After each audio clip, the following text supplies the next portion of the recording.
Les jeunes que nous formons débordent non seulement de dynamisme et d'ingéniosité, mais ils brûlent aussi d'envie de s'épanouir par leur savoir-faire et de le mettre au service du développement de la nation.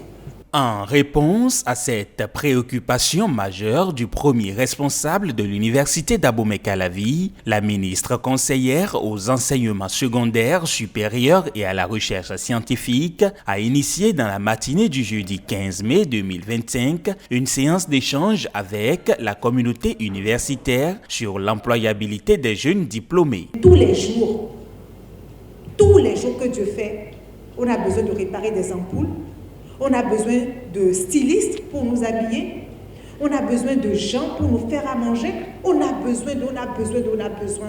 Conscient des besoins du marché de l'emploi, le gouvernement béninois a mis en place depuis 2020 le programme spécial d'insertion dans l'emploi PSIE, piloté par l'Agence nationale pour l'emploi ANPE. Ce programme a déjà permis de pourvoir 8 000 postes sur les 16 000 offres d'emploi exprimées par les entreprises privées béninoises. Le privé nous adresse une requête sur la plateforme PSIE pour dire « je veux 2 comptables, je veux un logisticien, je veux un maintenancier ».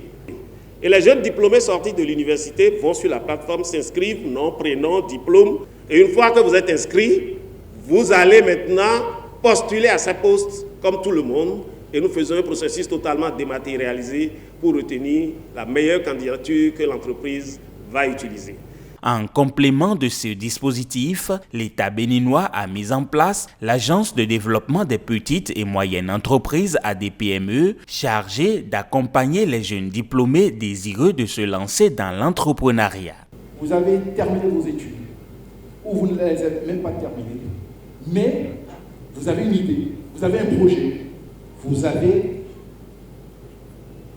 une agence qui est à votre disposition, qui vous reçoit, qui vous écoute, qui vous conseille, qui vous oriente, de manière à ce que votre document, comme on le dit souvent, soit bancable. Autre bonne nouvelle apportée par la ministre conseillère, la reprise très prochaine du package des œuvres universitaires restées en souffrance depuis quelques années.